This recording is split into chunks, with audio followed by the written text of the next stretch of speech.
How you doing, lads? It's me, Frost, if you don't know that already. I mean, if you're new here, you might not have known that, but yeah, I'm Frost, welcome to the channel, welcome to another Call of Duty video, hell yeah. How you all doing? Hopefully you guys are doing good. Anyway, welcome to what went wrong with Vanguard. Everything.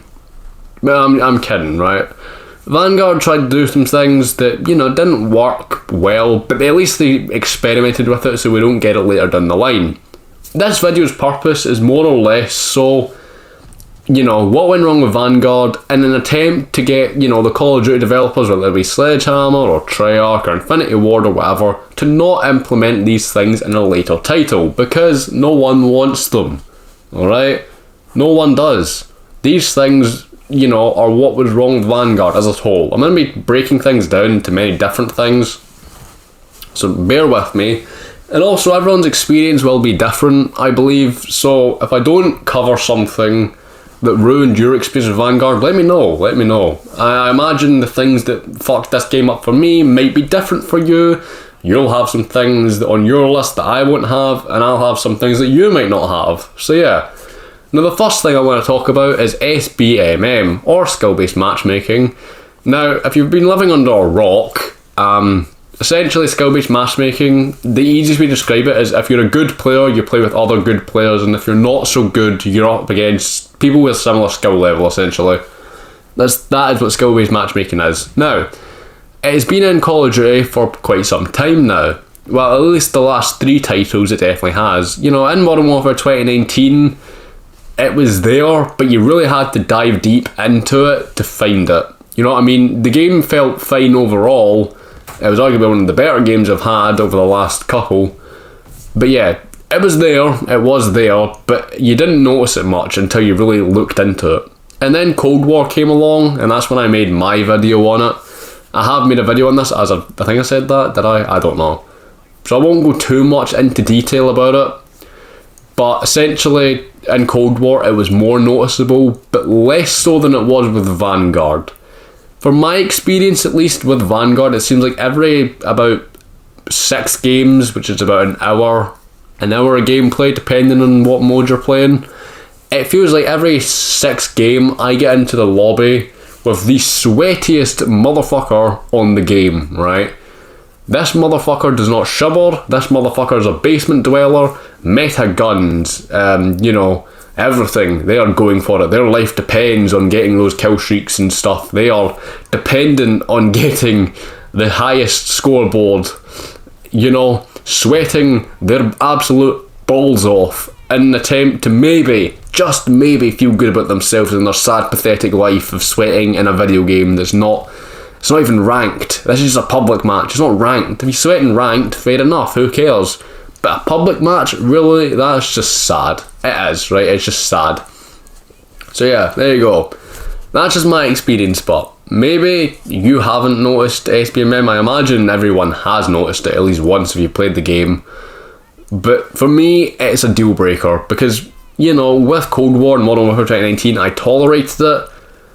But in this game, it just feels really overbearing, and you get sweats a lot more than you did previously, and I don't like that. And I'm hoping that SBMM will maybe be removed. Maybe. It arguably won't, because I know what, Activision and stuff are doing. They're trying to make it so that, the not so good players don't get absolutely destroyed and then leave the game because they're getting destroyed and it's unfun for them. Which makes sense, sure.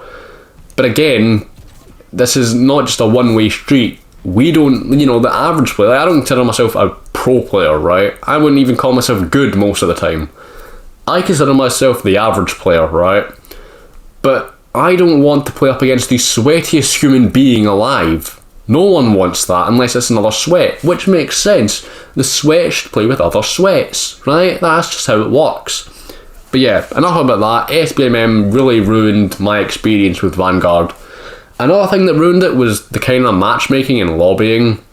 I don't know really how you describe it, but essentially, up until about, well, it's fine now. It was patched somewhat recently, but if you noticed it during the kind of start of the game, up until about the 6-month mark, which is kind of sad honestly, but if you noticed it until then, when you backfilled into a game, it felt really unfair because I don't know if it was like connection issues or whatnot, if it just the matchmaking was god awful, but it felt really unfair at times because it would be like red star domination and it would be like a 4v2 or a 5v1. It always just felt that one team had way more than others, whether it be when you spawn in straight away or like, you know, like mid-match or whatever. It always just felt really unfair in that sense. But they have fixed it now, at least in my experience they have. I've noticed a lot of other people saying it's fixed for them as well. So that kind of did fuck up the game a bit. However, I feel like it's better now. So hopefully in future titles we will not get that same BS. And we will in fact get, you know, a good matchmaking system. Now, another thing people talk about with Vanguard is they say there's no immersion to the game, and honestly I understand that. It's not as immersive as other World War II games, like World at War. At least the campaign was. I felt, you know, the World at War multiplayer, looking back now, was pretty boring, but immersion was there. In this game, not so much, but I feel like it's kind of a mediocre point. You know, obviously for some people it matters. Me personally, not really.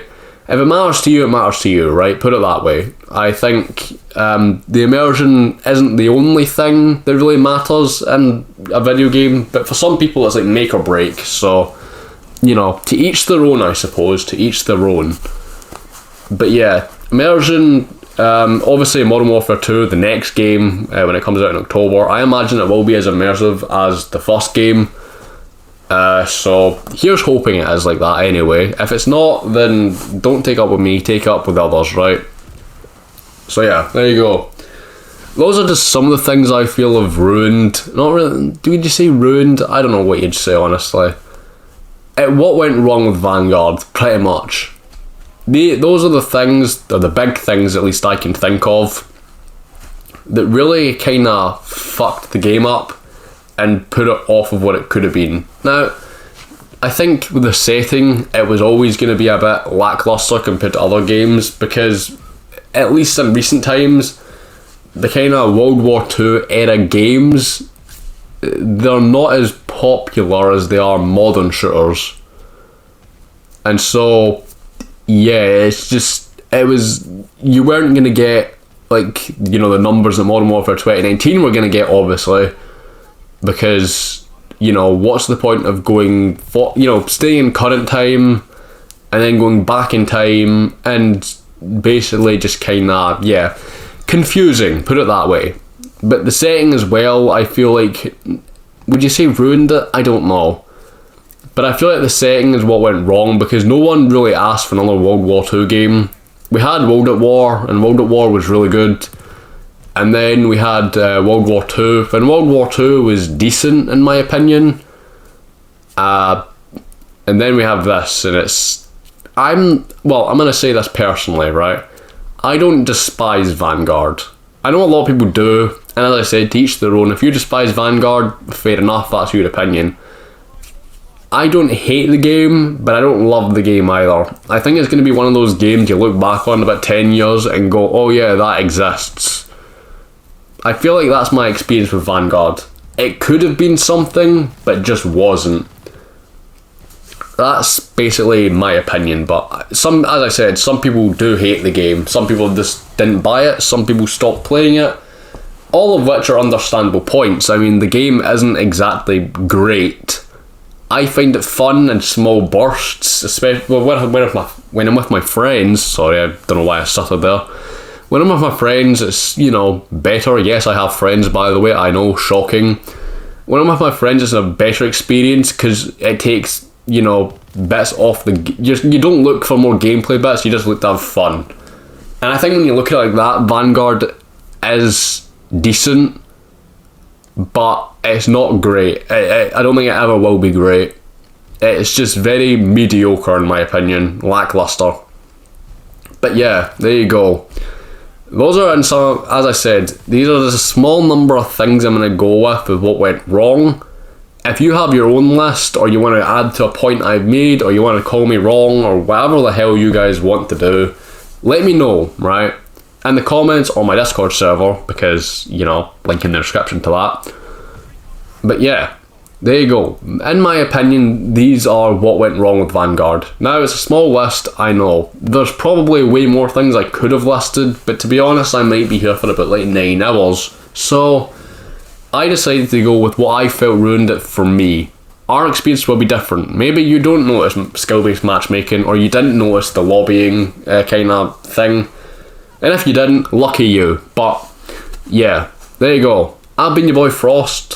Hope you guys enjoyed this video. If you did like the video, leave it a thumbs up and subscribe because it helps me out a lot. And I love you, okay? I will love you.